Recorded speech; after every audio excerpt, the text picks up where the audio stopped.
न्यायदर्शन मराठी न्यूजमध्ये आपलं स्वागत सर. आज आपण जिल्हा सत्र न्यायालय धाराशिव या ठिकाणी आलो आहात. चाइल्ड मॅरेज फ्री इंडिया ही संकल्पना घेऊन आपण सायकल रॅली करत आहेत ते, तर त्या संदर्भात काय सांगाल सर? नमस्कार, मी डॉक्टर विक्रम आव्हाड, न्यायाधीश, प्रथम वर्ग न्यायदंडाधिकारी तथा दिवाणी न्यायाधीश कनिष्ठ स्तर क्रीडा.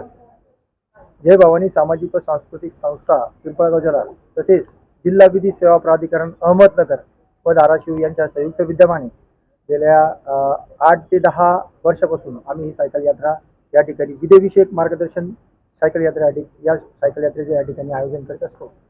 यावर्षी 11 जानेवारी ते 17 जानेवारी या दरम्यान तुळजापूर, अक्कलकोट, गाणगापूर असा 545 किलोमीटरचा प्रवास करीत असताना आम्ही विविध ठिकाणी कायदेविषयक मार्गदर्शन शिबिर आयोजन केले आणि या सायकल यात्रेदरम्यान विविध ठिकाणी आमच्या सायकल स्वार विधी सेवकांच्या मार्फत जनजागृती त्या ठिकाणी करीत आहोत. या सायकल यात्रेचा यावर्षीचा उद्देश आहे जो बालविवाह मुक्त भारत, जे 100 दिवसीय बालविवाह मुक्त भारताचं जे संकल्प महाराष्ट्र शासनाने घेतलेला आहे त्यामध्ये खालीचा वाटा या सायकल यात्रेमार्फत आम्ही सर्व सायकल स्वार विधी सेवकांनी आपल्या खांद्यावर घेतलेला आहे.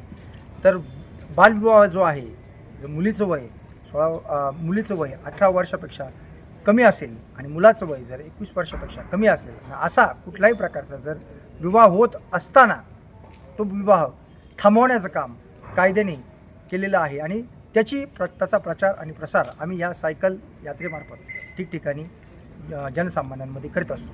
तसेच ज्येष्ठ नागरिक जे वयोवृद्ध आहेत, ज्येष्ठ नागरिकांचे हक्क व अधिकार जे आहेत त्याबाबत देखील आम्ही जनसामान्यांमध्ये, वयोवृद्ध लोकांमध्ये, ज्येष्ठ नागरिकांमध्ये त्याबाबत जनजागृती या ठिकाणी आम्ही केलेली आहे. आम्ही खडा गावामध्ये रयत शिक्षण संस्थेची जी शाळा आहे त्या ठिकाणी बालकांचे हक्क व अधिकार यासंबंधी जनजागृती शिबिर घेऊन आम्ही मुलांमध्ये देखील, बालकांमध्ये देखील जनजागृती या ठिकाणी केली. मॅडम, आपण न्यायिक अधिकारी आहात, समाजामध्ये तुम्ही चाइल्ड मॅरेजच्या संदर्भात जनजागृती करत आहात, काय अनुभव आहे तुमचा, काय सांगाल? नमस्कार, माझं नाव डॉक्टर संगीता विक्रम आव्हाड, न्यायाधीश तथा प्रथम दंड न्यायाधिकारी सातारा. माझं नवकोट आहे. आम्ही गेल्या 20 वर्षापासून सायकल रॅली काढत आहोत. जेव्हा आम्ही कोर्टात बसतो, जेव्हा न्यायदान करतो तेव्हा आमच्यासमोर वेगवेगळे केसेस येतात. त्यामध्ये आम्ही असं बघतो की जेव्हा कौटुंबिक हिंसाचारचे केसेस आमच्यासमोर येतात तेव्हा आम्हाला जाणून येतं की मुलीचं वय हे कमी असतं. तिचं वय म्हणजे तिचं जेव्हा 16 किंवा 17 वर्षात तिचं लग्न लावून दिले जाते, जेव्हा तिची मॅच्युरिटी पण नसते. आणि मग अशा वेळेस जेव्हा ते दोघांमध्ये पटत नाही, त्यांचे दोघांचे वादविवाद होतात, जेव्हा त्यांना ते समजत नाही, मग अशा वेळेस प्रश्न उभं होतो की जेव्हा ती संज्ञान नाही आहे, तिला जर काही जाण नाही आहे आणि तिचं लग्न लावून दिलं, त्याचे समाजात खरंच वाईट परिणाम होत असतात.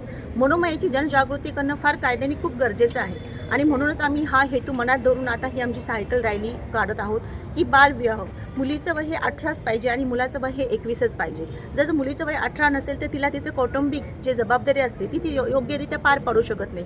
आणि हे कसं असतं की खेडेगावामध्ये आपण जे सुशिक्षित वर्ग आहोत त्यांना ह्या गोष्टीचं जाण नसते, पण जे आपण बघितलं, आपण खेड्याकडे बघितलं, त्या लोकांना ह्या जाणीव नसते.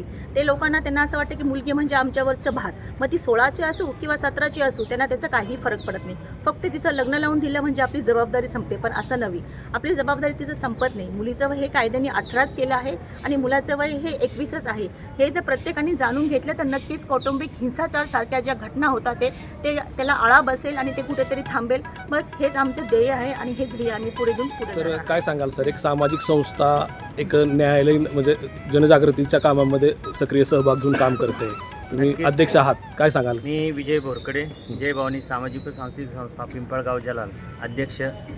सांगायचं झालं तर आमची ही सायकल यात्रा एक 6 दिवसाचा प्रवास असतो. या 6 दिवसाचा जो प्रवास आहे या प्रवासामध्ये विविध ठिकाणची जे न्यायालय आहे, न्यायालयाचा परिसर आहे व तिथले जे त्या प्रिमाइसमधले जे तालुके वगैरे असतात, ग्रामीण भाग असतो, त्या ग्रामीण भागांमध्ये न्यायाची व जनजागृती व्हावी, बालविवाह कमीत कमी व्हावे, कारण जेणेकरून ग्रामीण भागामध्ये बालविवाहाचं प्रमाण जास्त आहे. त्याचबरोबर आपला भारत हा सुदृढ व्हावा, युवकांचा भारत आहे, तर ह्या युवकाकडून कुठल्याही प्रकारची गुन्हे घडू नये यासाठी कायद्याचं ज्ञान असणं फार गरजेचं आहे. कारण ज्या व्यक्तीला कायद्याचं ज्ञान असतं त्याच्याकडून गुन्हा घडत नाही व गुन्हा जर घडला तर पुढे तो गुन्हेगार होतो किंवा गुन्हा त्याच्यावर नोंद झाल्यानंतर पुढं त्याला शिक्षणामध्ये अडचणी येतात.